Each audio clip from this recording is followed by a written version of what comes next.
Hello, hello, hello, everyone. Hi, Kimberly. Hello, beloved Bill, and Yeah, hello, everyone. yeah. Welcome, and I love you. I love you too. Yeah. We're in this state of very presence right now because Kimberly and I owned before we started the show. I used to do that with Amy Torres, and it just it just moves you out of the mind and into the eternal. Because you end up having this this state of experiencing joy, experiencing the peace of God, experiencing just probably just a little glimpse of what we are, and it just saturates the soul. I love it. Hmm. Mm. Hi everyone. Welcome to Pure Presence Live and the book The Nature of Consciousness. I'm very happy to have everyone here this morning. Welcome. And sorry about the glitch last week. It was, when I set the timer for each of these book club events, I didn't. I There was one that was PM, and I didn't catch it. And so the show started at AM. We were all sleeping, most of us, unless you're in Australia. But it threw the show and the replay off. So that's why we had that last minute glitch last week. But thank you all for writing me and asking me for the replay, and also coming back again this week. This is great. This is a very interesting chapter in the book, and originally it wasn't my favorite, but I'm beginning to find that it's a very, very important chapter. And Mm. I posted in the 15-minute alert that went out this morning that I'm at, and I posted on Facebook. For you guys that are not on Facebook, I'm in Ojai, California, at the Byron Katie 9-day school. I thought it was a retreat. It is not a retreat. It is a surrender experiment of a sort. And I had no idea that I was going to surrender anything. And Katie just invited us all last night to surrender anything that we have. Just surrender. Like somebody mentioned on Facebook, the thing that was hardest for her was her cell phone, and I surrendered my cell phone. It wasn't the first thing I did, but I notified people, like my son's getting ready to have a baby, and I notified him that I'll be off the grid to call the hotel if there's anything that comes up as an emergency. But otherwise, I'm going off the grid, except for this book club here. I'm going off the grid. I closed the computer. I'm not going to come back on it again until next Wednesday when we do the book study again. That's it. And I am going to read just the one. I'm going to read from the one chapter next week, which is another one of my favorites. It's the inward facing path, and I just if you guys are like me, and I'm sure that you are. I love the way the way he lays out uh, viewing, or the way he lays out understanding in experience, first stepping back, and then stepping, going in, and then the outward facing path where we include everything. Everything is the face of God. And I love the way he presents the material, because it comes in a way that I can understand it, and I know that you guys feel the same about it. And the this today's chapter, the panpsychism, the model of panpsychism, is a very interesting chapter for me, because I did a walk this morning where I did a walk with about 40 beings. We have we have different teams that are numbered, and our team takes a walk, and Katie is inviting us to look at things like God would look at them without putting your previous identity or label on it, and just allow it to just be seen. And what Rupert would say is give it no attention, which is reaching for it. He says it's a sort of a going forward towards something, giving it attention. Or Muji would say, don't employ it. Don't give it. Don't give it attention, and just let it be. And then on that walk, you're just allowing things to sort of to show up in the screen instead of like joining it, analyzing it based on your conditioned state of what you were. Somebody said, "Oh, that's a rock. That's a tree." That all of these things, you look at them as just an isness, and from that isness, if something comes and informs you, like you see a person going by, instead of well, our first instinct is to check out the body language and look at what they're wearing, blah blah. But if you can just look at them as an isness, then you're experiencing only what I feel is the experience that I'm really more and more embodying, more and more the practice really of just being present and being in awareness. And then the mind that lives in that experience of presence, in that experience of the modulation of awareness, it gets informed then from this place of spontaneity. It doesn't get informed from a place of the conditioned labels and the conditioned beliefs and ideas that we have about things. So we're able to really be free. And that's what the whole non-dual teaching. That's why we're all attracted to Rupert and Muji and Course in Miracles and these non-dual ideas, Sufism and the great sages, the Maharaj, Ramana, the Bhagavad Gita. All of these teachings are pointing us to the experience of freedom, of liberation. And just one more thing, and I'm gonna turn it over to Kimberly. And if you guys have any questions, we're going to type them in this week. So you type them in on the chat board. Make it short so that we can get to several questions, and then we'll answer the questions after Kimberly and I give a go at this week's chapter. And during the walk this morning, I'm looking at, I was thinking about panpsychism and the whole idea of, like, I used to feel that, and I still do, that inanimate objects have energy, and you could think that energy is awareness, is presence. And the way Rupert teaches it, and I completely agree with this, it can't be, it's not, it's matter. But it does have energy. And lots of rocks have energy. And when you look at the trees, you look at green leaves on trees, and you look at things that are living, there's an energy essence that is being transmitted through that experience.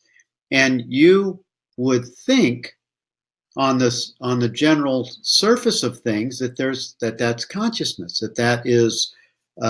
that's what life is. And really, this panpsychism has a subtle way of us missing the true understanding of the nature of reality, of the nature of truth, because the way Rupert puts it in this book, and I love the way that video that Julie posted on Facebook. The I think it was Julie, wasn't it?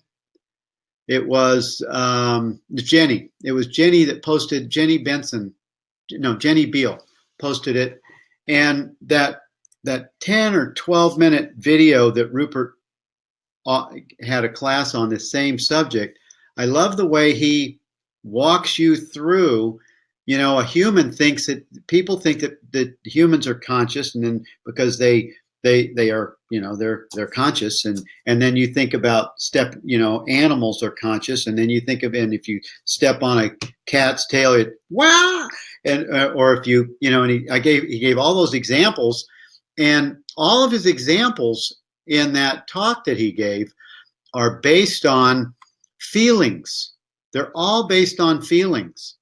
And we have a misnomer, a misunderstanding in my mind that feelings are representing what we are. Or if you want to locate where you think you are, how do you feel, is an indicator of whether you've located yourself as a person, as a body, or as a eternal being.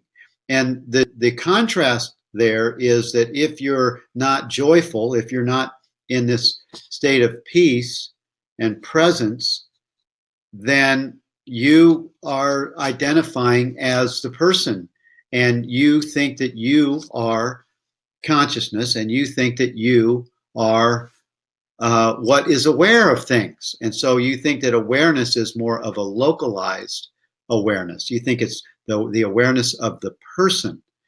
And that's where the big difference is, because the person is not consciousness. That's like the movie saying that it is awareness and the screen is playing off of it.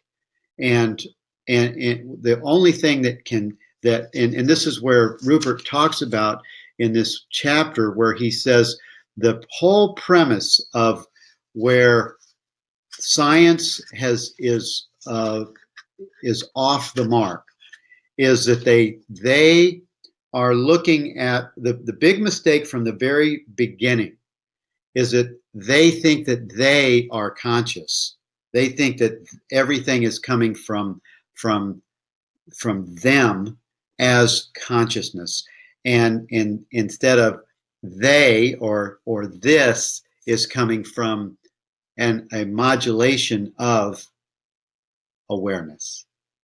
And we know the difference. It's a very subtle difference, but when you look at trees and you look at plant life and you look at animals and you think of that as being life, it's not.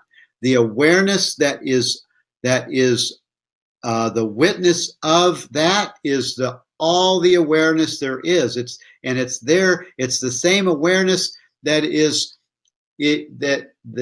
aware of itself as that animal, or as that tree, or as that whatever. It's creation that is aware of itself, and it's a subtle difference, but I think it's an important distinction. And what do you think about it, Kimberly? You had last week, you spoke on it, and you had a brilliant statement that you said about it, and I feel that you do have a very clear understanding and articulation of this idea. What say you about it? So thank you, Bill, for sharing. And as you were talking, I had so many ideas based on what you were saying. It was good to hear everything that you said. So the first thing I want to say is that to just support some of the things that you were just talking about, Bill, that Rupert included Pansychism as a chapter in this book is an indication that understanding what Pansychism is, and even more importantly, maybe what it isn't, is relevant. And it's not just relevant, it's essential to understanding non-duality. So that's first, that it's essential to understand what panpsychism is pointing to. And I want to use the analogy that I've heard used in other contexts about an airplane. So if we were flying an airplane from one end of the coast to the other, like you and Lisa took an airplane from the East Coast to the West Coast, and let's say that the airplane set a trajectory, but the trajectory that it set was like one millimeter off. Chicago, maybe it wouldn't be that bad. If you were 1 millimeter off, you wouldn't be that far off course. But by the time you got deeper into the country where you're actually trying to go,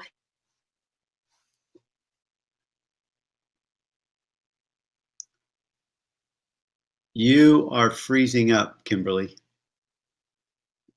I don't know if you're freezing up for everyone, but you are freezing up for me. Is she freezing up for you guys, or is it just me?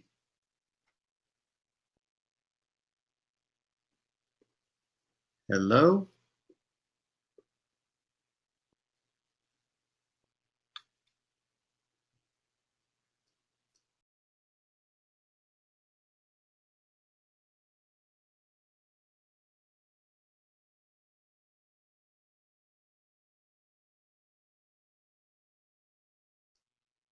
Hello?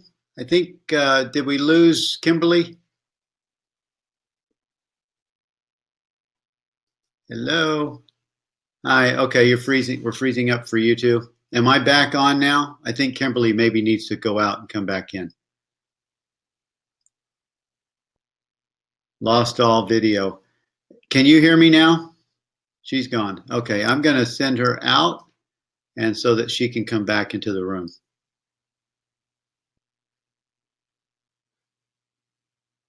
She'll come. Okay, yeah. You're in her frame now. She's gone. She'll be right back. Okay, so I'm gonna let Kimberly pick back up on that point. That was a really good point she was making before she froze up.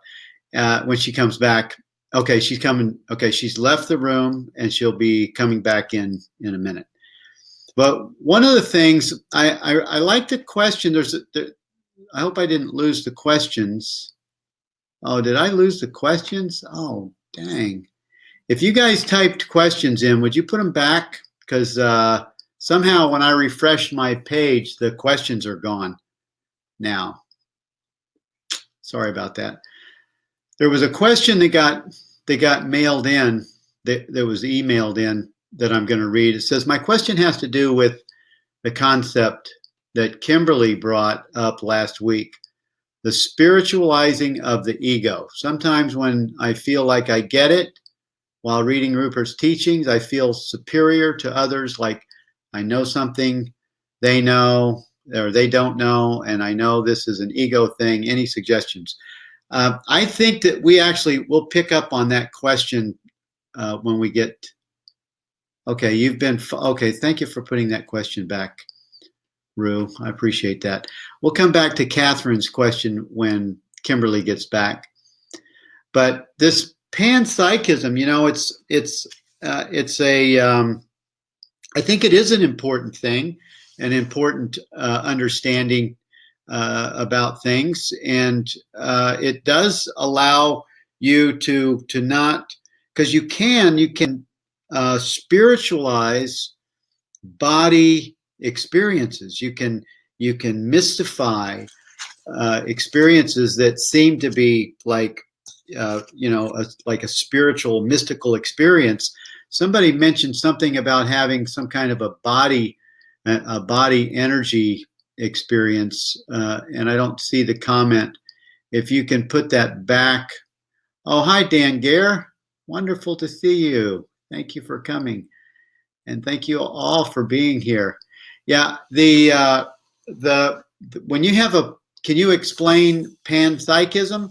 Well, that's what we're attempting to do, but I mean, Rupert really does it the best. It's really that that the universe, and this is where scientists are a little bit, Rupert calls it, they're in a cul-de-sac right now. The scientists right now, as on for the mainstream scientists, believe that the universe is a form of, or has a form of consciousness.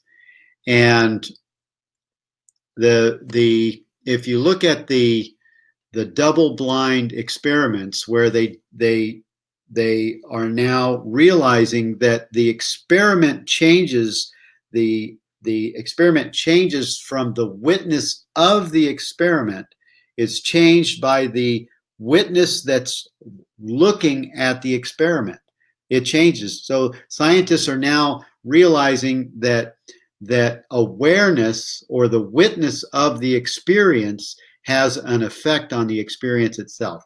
And that's a key component in science, moving to the awareness as the starting point for consciousness. In other words, panpsychism is the idea that you, as the person, are conscious, or you, the mind that you have, is consciousness, instead of realizing that awareness, because the mind is not aware of itself. The mind is only can only be an object to the subject of awareness. So what Rupert offers is that, and I totally get this because this is my experience, is that I am aware of the thoughts of the mind. I am aware of the feelings of the person. I am aware of the experiences that the person has. I am aware is the starting point of all things, because that's where that's the only place that where consciousness is sees all experience as an object subject relationship. And the only thing that is not included in that experience is awareness itself. Awareness is the only thing that it does not have an objective quality.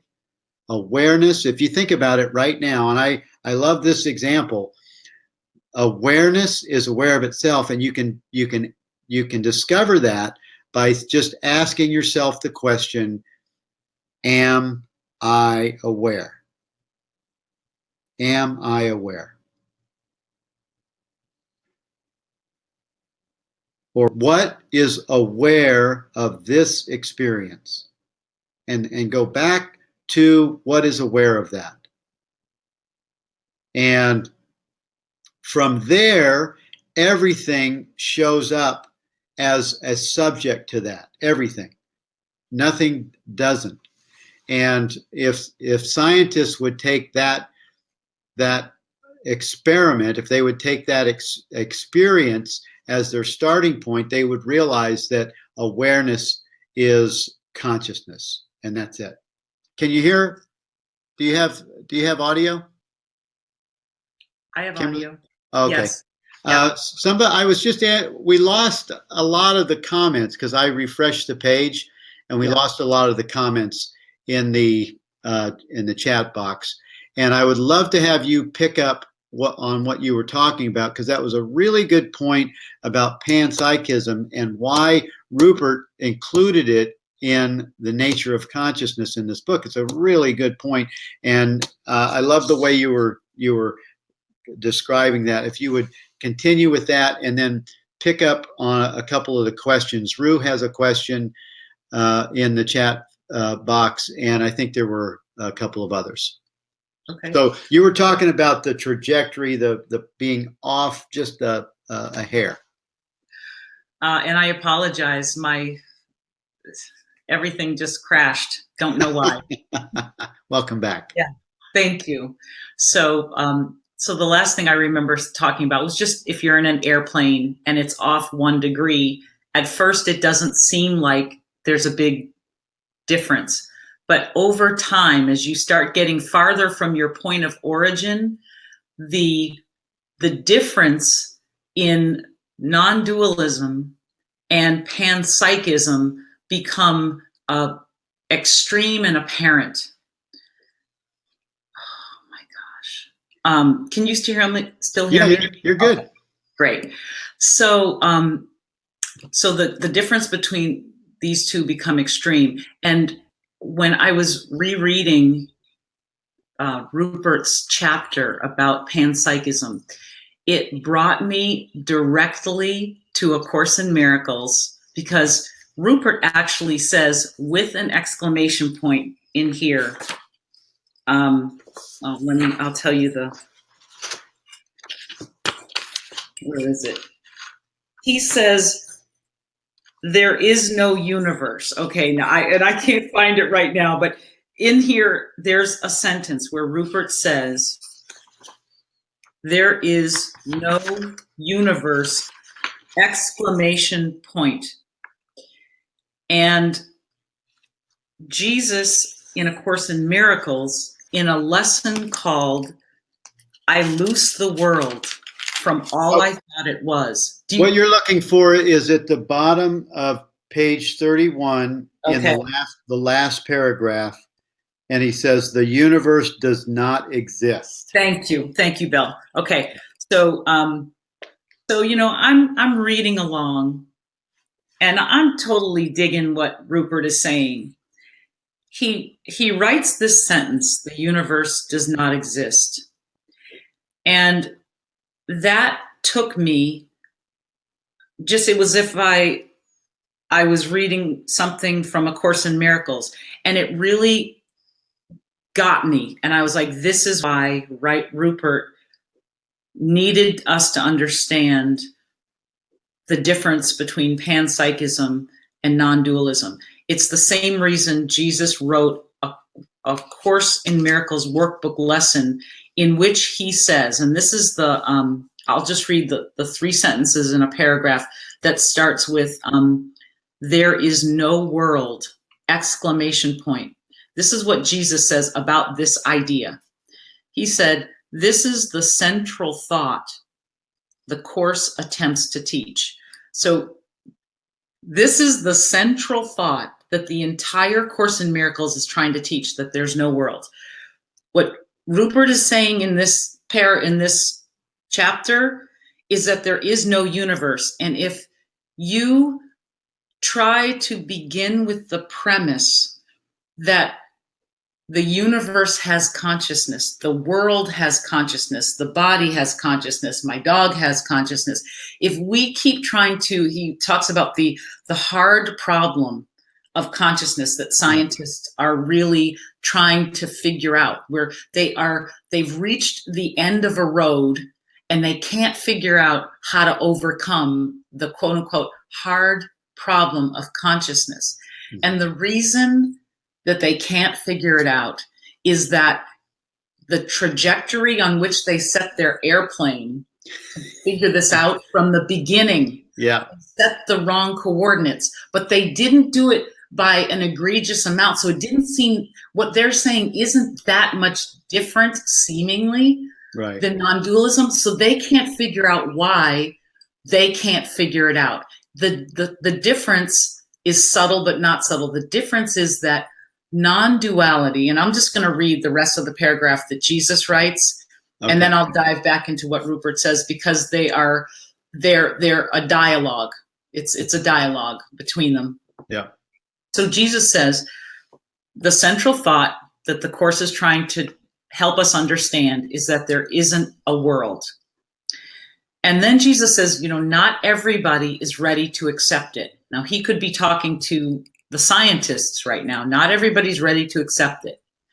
And each one of us goes as far as we can let ourselves go along this road to truth. And what we're seeing right now in the world of science is that scientists have gone as far as they're letting themselves go on the road to truth, but they haven't relinquished this ego-centric view of the world, which posits that I came first. Yes. Then Yes. God came.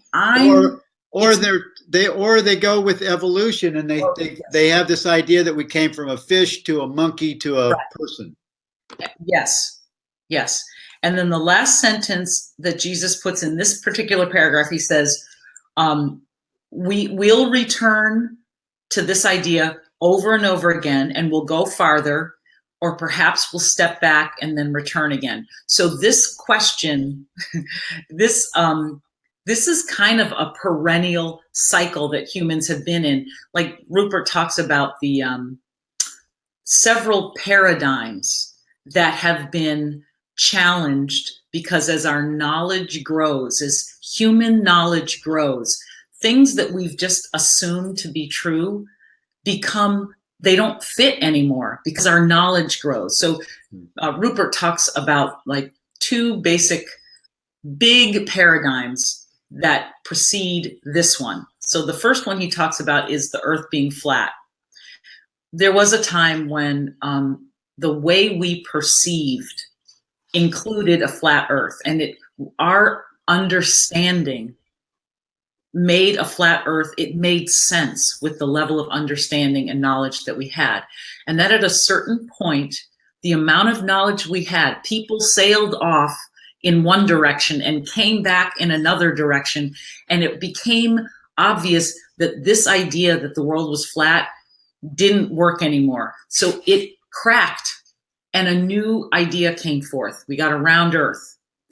Then the next one that Rupert talks about, big paradigm shift. And, it's easy to talk about now because that was years ago. But at the time, these were like, this blew people's minds. The second paradigm shift was that we don't live in a geocentric universe, that the sun is the center instead of the earth. Now, people got like beheaded and sent away forever for suggesting that the sun was in the center and not the earth. But at a certain point, we realized we knew too much, and therefore that paradigm had to be let go. And what Rupert is telling us, what Jesus is telling us, is that this paradigm under which we have been operating, which is the materialist paradigm, that from the material substance, this stuff, all this stuff that consciousness comes as the stuff, and then somehow consciousness comes out of it, that we're at a crisis. We're at a crisis at which, as Einstein would say, the thinking that got us here isn't adequate to get us out of the problems that we're in. The paradigm has to crack. And Rupert is saying, indeed, through conversations like this, just through what we're doing, this paradigm is cracking. But panpsychism is one of these nuanced ideas that gives you the impression that you've shifted into some new idea, but you really haven't. So that's why it's really important that we understand that we don't want to get sidetracked or tricked into thinking that we can be okay with any form of matter coming first and consciousness coming second. Because if we allow ourselves to do that, we will never experience the peace of God. We'll never experience it because we will always be at the mercy of matter. And so panpsychism and understanding what it's suggesting is important for our true liberation and the freedom that Rupert is suggesting is available through non-dualism, and that Jesus based A Course in Miracles on this truth that there is no world, that consciousness, awareness, God is the only reality, and that everything else is a modulation of the reality of God. But any other configuration will get you something other than the peace of God. Right. And I've got so much to say on this. I'm so passionate about it, but that's what I wanted to say, basically. Well, thank you for saying. Oh, now we have a feedback. You getting feedback? You have earbuds on, right? Yeah, I do. Okay, so it's all right. So it stopped. I love your explanation, Kimberly, and this is why I got real excited that you could come on the show and be part of it, because your understanding of this idea is very is goes deep, and it goes broad, and it's clear. And what you just said causes me to notice that if you fall into the subtle agreement, or the subtle belief that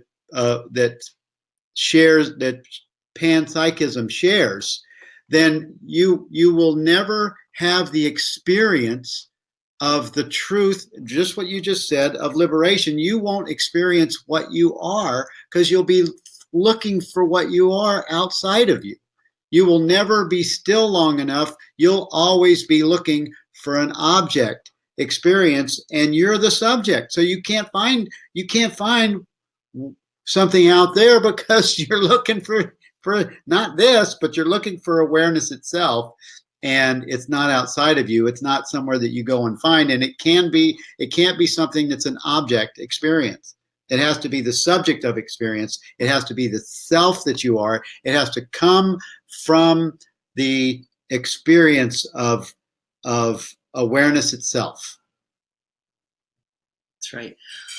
You actually touched on the analogy, or the metaphor rather, that Rupert uses a great deal about the screen and the image.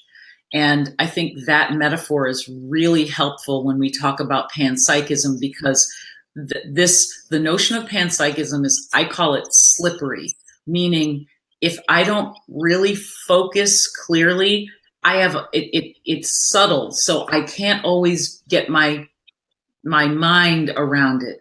But when Rupert talked about the metaphor of the screen and the image to describe panpsychism, he said that panpsychism is the idea that what we're seeing on the screen, or the movie itself, is primary, that all the images and the circumstances, the situations, the people, that came first, and that somehow the screen is secondary.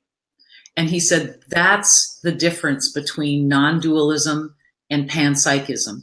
In non-dualism, no screen, no image. The screen is primary. The screen is essential. The screen is also the only place of any reality whatsoever. If I tried to make reality out of the circumstances of life, because they're all fleeting, that none of them last. Nothing I see with the body's eyes, or I touch with my fingers, or I hear with my ears, or even any thought that I think, none of it has an existence. And he actually breaks down the word existence, ex and sistere, the Latin, to stand out from. He was saying the universe doesn't stand out from reality, that nothing that occurs on the screen actually is ever separate from the screen. So if I try to behave, if I try to think and act and behave as if I'm separate from the only thing there is, that is what we call suffering. And that is why it's so important to get this distinction, so that we can save ourselves the suffering of continually looking for this screen where it is not. Right. Yeah. And it's such a subtle little thing. It comes, even the experience, like Nancy said. Nancy has a question here. Grignan has a question that says, I've been following Rupert for a couple of years. He is a blessing. What would be your experience with dealing with intense body energy and feeling? And, I've heard Rupert say this in his workshops, that that this energy that occurs, and it could be a mystical experience, it could be Kundalini energy, it's still a modulation of awareness itself. And it's not something to really try to accomplish or try to get to or think that is a special experience. It's just purely and you remember when we were in Kimberly, he talked about the contraction that consciousness has to contract itself to have to have the experience of the finite mind. And in that contraction experience, it creates this modulated, what would be different energy experiences. And that is all. That's why when you talk to a sage, and I've spoken to Muji about this, that you're not to really give attention to an experience, a mystical experience. You're not to, don't give that. That's just like an out. That's like it's like a symptom of the activity of mind coming into experience itself back into the awareness that it is. That is its source. And those things cause in the human experience what seems to be mystical, energetic experiences. Oh, I love that answer. I'm so glad that you told me that answer, because I think that's so right on. A lot of the experiences that we have as we go from this constricted state, as we release the constrictions on the mind, and it begins to come back into its expanded state, the body-mind experience is going to go through many interesting, far-out things. That it's just, you can't go from this to all there is without some unusual experiences. So it's not to like negate what anyone's going through or tell them there's something wrong, but if I were to focus on my experience, what I would be essentially stopping this expansion, because I'm getting really caught up in one aspect of the process. It's like I'm arresting my movement outward because I'm really enamored by how something is turning out. And that's another subtle way of stopping my expansion.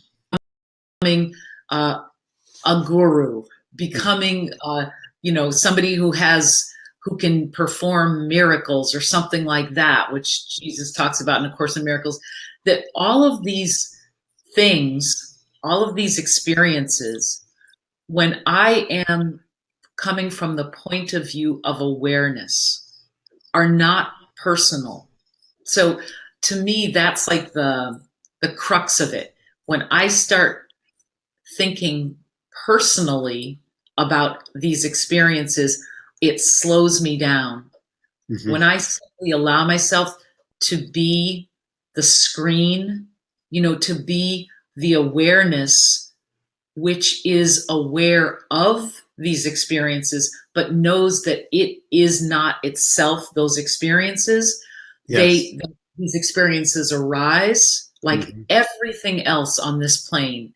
It arises, it passes away, and my essential usefulness is in my ability to cleave to my awareness, to really make that relationship, like Jesus talks about, what's your primary relationship? My primary relationship is with awareness, and then everything else is secondary. And from that primary relationship, I have the safety that I need in order to let all kinds of crazy things happen. Yes.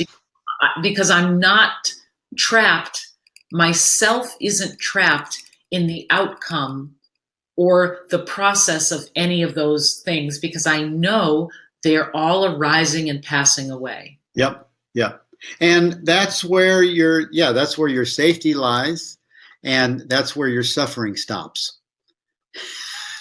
Because you're not giving your attention, you're not moving, because as soon as you give attention to that or to the it or to the object, you have now joined panpsychism, and you've made the object the experience of awareness instead of just being in the knowing and allowing this to be as it is without touching it, just allowing it to modulate, and everything is perfect. Just let it be, as the Beatles famously sang. Just let it be, man. Yeah. Thank you for that. And Anne gave us a statement here that said the same thing in just a few words. She said, awareness to be able to witness and change the experience. I don't know that awareness changes the experience. It already has to be, and I think some words might be missing here. It already has to be present before anything arises. Yes, awareness always is. That's all that is. And we only need to be willing to pause, get quiet. As Jesus said in the New Testament, go into a closet. It just means to just get into the experience of presence. Go into the experience of where your safety lies, is in the peace and the presence of God. And it happens in between thoughts. It happens in between words, and also it happens. It somehow, I don't know how this works, Kimberly, but when I read truth, whether it's from Rupert or Muji or the Course or Ramana or Ribu or any of the Rumi or the sages, when you read truth, somehow you connect with the agreement of the understanding, and that supports what you know, and it brings in this experience of a connection. I can't hardly explain it, but you can just sort of listen to the truth, and it just soothes the soul. I love that, because I feel that so deeply. And I'm not saying I have the official explanation, but my understanding of that experience of reading someone's words, or for me also when I listen to someone speaking who embodies awareness, my understanding is that because that is where that is coming from, that information coming from awareness, consciousness, from which it came. And to me, that I can always, I always get that when I read A Course in Miracles. What for me, I almost put reading in quotes. I don't read it. I don't read Rupert. I don't sit down like you're at the beach and you're reading a novel. I don't read Rupert. Yeah. I receive a transmission. Yeah. In the form of words on a page. But what I'm actually receiving is the consciousness from which these ideas are being shared. And the consciousness isn't the words, but the words are pointers, or the words are the constructed portal that delivers access to the consciousness. And I think for me, that's how I look at that experience that you just said. Yeah. Yeah. Thank you. We have a few questions on the board. I'm just going to read. Anne said, once we know we are awareness, we find ourself everywhere. Yes. Also in feelings, the body or world, then nothing needs to be excluded. So we find ourselves everywhere, also in feelings, the body or the world, then nothing needs to be excluded. Yes, but we're not our feelings, though. We're also still and always, and awareness is just like Kimberly said, that awareness is the backdrop of everything. It's the screen. And this is my experience right now, is that I do have this. I have discovered the activator switch, the on-demand switch of awareness, and also I need to remind myself sometimes, because I'll get pulled into the person identity and I'll forget my true nature until all of a sudden there's a noticing that occurs, and I'll step back as the initiating the remembering switch of awareness, and then I'll allow whatever is occurring in the person identity to appear, to arise. And then and it's really interesting to watch this of the last 6 months. The mind gets informed in a different place when I'm resting in awareness. The mind gets informed from a different place. It's a place of informing that has certainty, it has clarity about it, and it just knows what to do next without thinking about it. It just occurs, and that is the natural expression of our true nature, and that's where we're all going. That is where we're going, and that's why this is such an important writing that Rupert gave in The Nature of Consciousness. And you guys grab his other little book, Being Aware of Being Aware. It's like a diamond gem. It's just a beautiful. It's a small little book, but it's just got solid gold in it.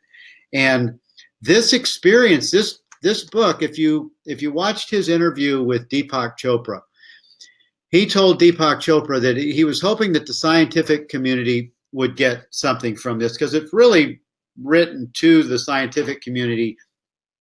I mean, to speak to them, but it's mostly written for the experiential understanding of what this content offers. Because when you get into this and you start you first have understanding of this content, and then you start using it in your daily experience in the person identity, and you're not living any longer as the person. You're living as the light of the frickin' world.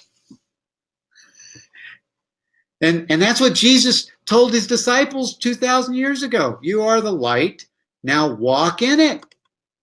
And this is our charge. This is our discovery in this.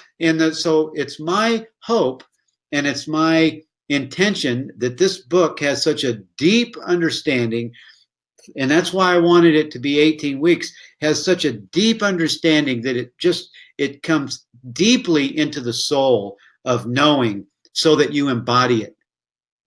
So I just want to say two things really quickly that you're inspiring in me. The first one is, the other day I was walking down the street and I said, you know what? My prefrontal cortex hurts. And what I meant by that was I was thinking, like, because as we continue to dive into these experiences, as we allow ourselves to be pervaded by awareness, we stop using our thinker the way we used to. And So I notice when I'm using my thinker because it hurts. It's, like it's all scrunched up and it's trying to figure things out. Now I walk down the street, I'm like, oh my God, my prefrontal cortex hurts. I'm like, oh, that's because that isn't where anything comes from. That's just, we are evolving beyond that. So that's the first thing I just want to say is that this is a golden, like what Rupert is saying, what Jesus is saying, what Bill is saying. We are in the midst of leaving ourselves at the door. Yes. And knowing ourselves again. Like there was a commercial that was try cornflakes again for the first time. Well, we're going to try being the love of God again for the first time. Like this is like crazy cool. Mm-hmm. But the only other thing I wanted to say, I heard Rupert talking to somebody at one of his retreats about the nature of understanding. And Bill, because you said understanding a couple times, and this is, and for science, for scientists, for everybody, but this is so beautiful. So understanding doesn't happen when we're thinking. Thought actually understanding. Yes. I cannot think and be awareness at the same time. Right. So just, take a breath. Let's all just take a breath and just kind of just let that in, that thinking and awareness are two different levels of being. They don't meet. So therefore, if I really wish to understand something, what I have to do is I have to let a thought extinguish itself. I have to let the thought go. And before I pick up another thought, it is in that space between the thoughts that's where awareness is. Yes. That is awareness. Yes. So, and I'm actually I'm not speaking clearly. So it isn't that awareness is in between the thoughts. Right. Awareness is. Right. Thoughts give us the point of view that we're not in awareness. Right. Thoughts are second. Awareness is primary. When we are thinking, we have taken ourselves out of the primary experience of awareness into some other experience. So scientists and many artists, people who write, have all reported that their best ideas come when they're not thinking. When they go on a bike ride, they go for a walk, they're in the shower, they're, contemplating nature. All of a sudden, they have a moment. That's because understanding, awareness, where all of this arises, cannot be happening at the same time as thought. So, and that's another reason why we really want to not be panpsychists, and we really want to be non-dualists, because we want to know, like Bill, you were saying, we want to know how to press the awareness button so that we can get out of the prefrontal cortex and back to our primary identity as awareness as often as we can. Yeah. Yeah. And live there and just stay right there. And abide. And actually that's not a difficult, that's what is happening. That's what's occurring in the Great Awakening around the world in all kinds of traditions. All of the traditions are moving in that direction collectively. It's very, very exciting.